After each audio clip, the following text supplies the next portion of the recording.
and welcome to another episode of the Raw Food Messenger.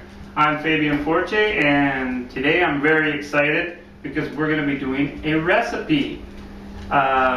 Today's recipe is going to be kale chips, which are these wonderful little crunchy chips, which are kind of a replacement for potato chips.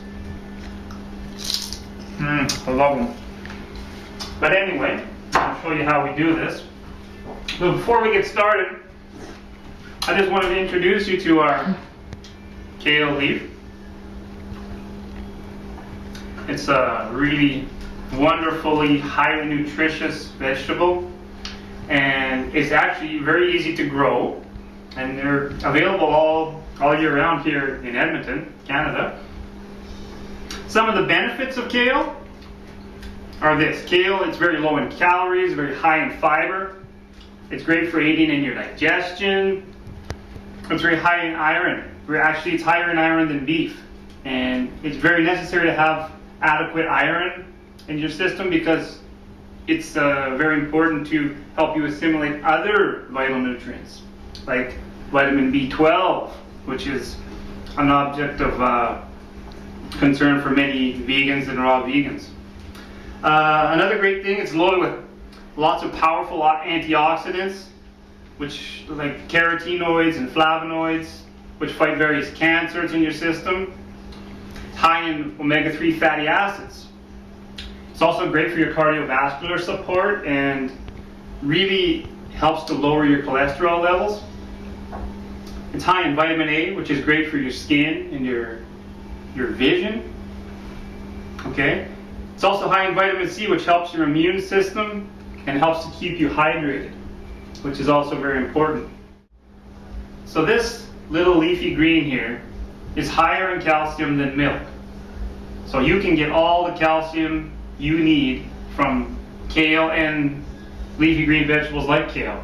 And I know all of your life you've been told by your mother, your grandmother, your doctor, and the entire advertising industry and the dairy industry that you have to have milk, and you don't get enough milk, you're going to be calcium deficient. Well, I'm here to tell you that the milk that they're providing you with is not very bioavailable to the human body. It's not meant for humans. It's meant for cows. It's meant for babies when they're born, and that's it, just like you were with your mother. So forget all that programming and go to your dark leafy greens. They'll give you all that you need. Lastly, I wanted to say that it's very loaded with fiber, right? And it's just great for detoxifying the body and keeping our liver healthy. So now that we've filled you in on a few of the health benefits of kale, I want to get started with the recipe.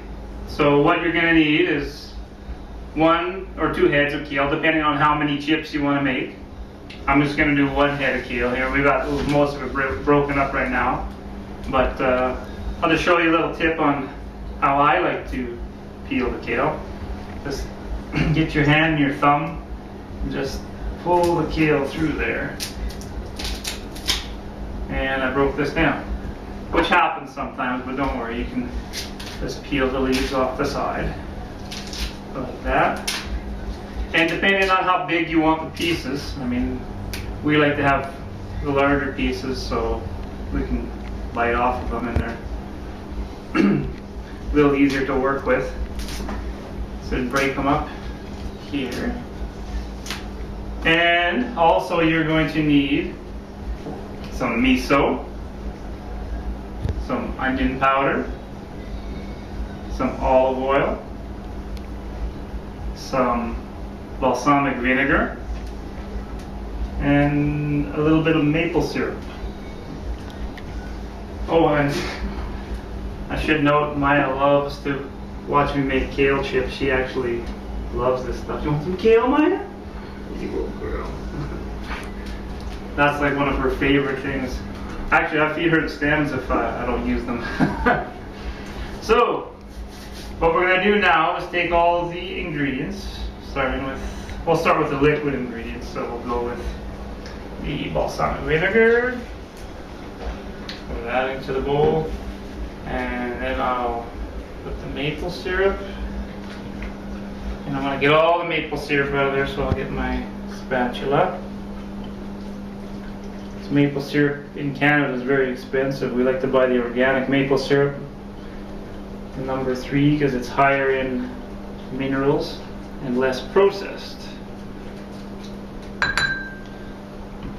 Then I will put in the miso, which is basically a fermented soy product, which is the only type of soy that we will eat, because from our research and the people we've talked to, really fermented soy products like miso and now I'm going to show you.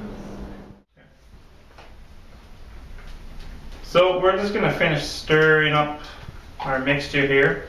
Now, just wanted to say, don't worry about the measurements right now, because we're going to have those listed on our website. And obviously the amounts you're going to use are going to vary depending on your taste. You want less salt, you want more salt, or if you want more onion. And you can modify this to your liking. That's what we kind of do. We just, if we want to add a different spice like cumin or something, make it more spicy, that's a very good option. So now we're going to take our mixture, get it nice and mixed up here, and we're going to pour it on top of the kale.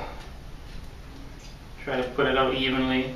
And I'm going to have to get my hands dirty here now. I'm going to have to get in here and massage all these leaves just to make sure, we get enough to coat all the leaves. But if you don't, then you're going to have some that are really flavorful and some that just taste like leaves. So let's get our hands in here. Massage them. Whoop. Just lift out on me here. Yeah, so just work it in really nice. Get it all around, covering all the leaves. So just keep working that stuff, and don't worry if you spend some time and get that all the way, even throughout your chips. You want them to taste good. And I really love this stuff. Actually, yeah, it's delicious. Don't worry, I'm the only one eating these. The thing I love about these is they're a really good substitute for potato chips and popcorn. We have long winters here in Canada, and many times it gets dark. The sun goes down at 4:30, so we like to watch a lot of movies and TV programs. So this is a really good snack food. And the thing is, it's so healthy for you. You have no guilt, and you feel good after you eat it. And I know when I used to eat a lot of popcorn, like big tubs of popcorn, like in a bowl this size, I feel really heavy afterwards, and I really had problem digesting it. But this stuff is really, really good. So now I'm just going to finish up here. I think I got it even enough. And I'm going to just pause for a moment, and I'm going to get the dehydrating trays, and I'll show you how to put them in the dehydrator.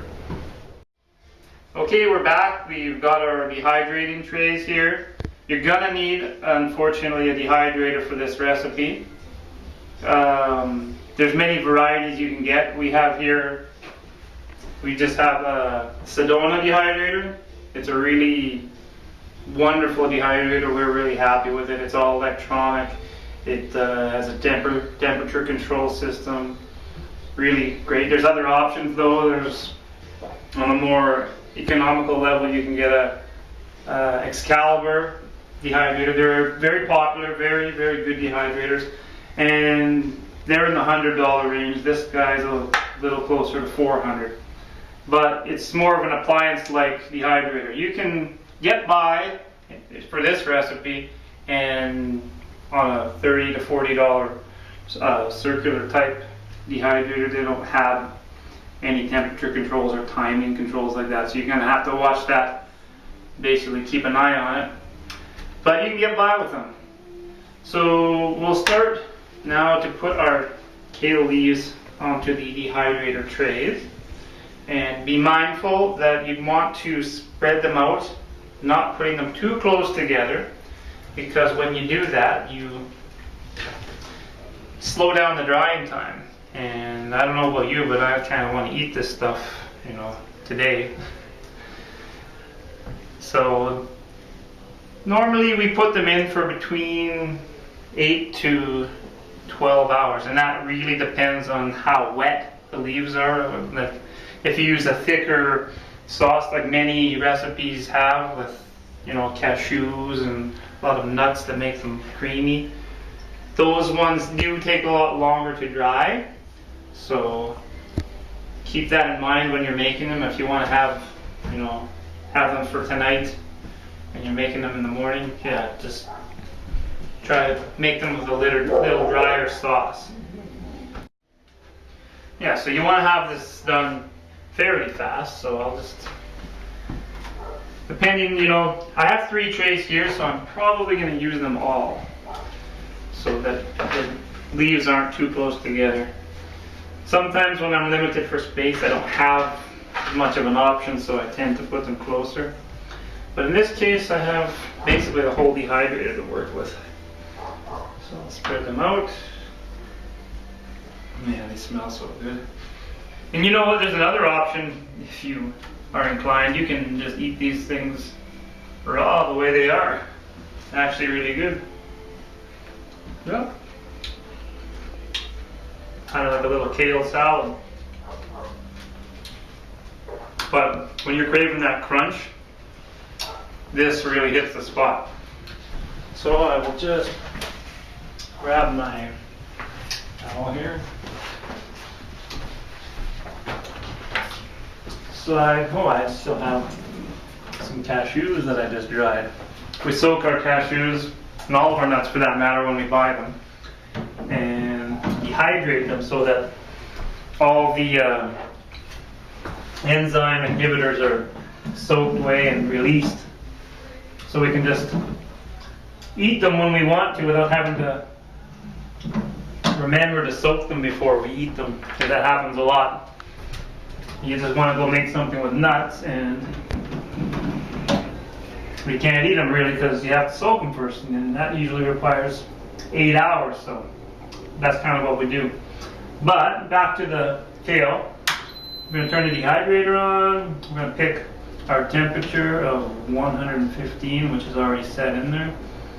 And for this recipe, I'm going to start it out, I think I'm just going to go with 8 hours. I guess I have to close it first. Yes, I do. So I'll set it for 8 hours. It might take more, but that's the beauty of raw foods. You know, I can start it here, and if it needs more, I'll just give it more later. And this actually is a nice feature. I can pick the top of the dehydrator so it actually consumes less power. And start. So I hope you enjoyed making this recipe with me. I certainly did. To get the ingredients list, and we'll actually list the full recipe with instructions and everything on the website. And there'll be more delicious recipes to follow in the future. And enjoy the kale chips. I'm Fabian Forte saying thank you.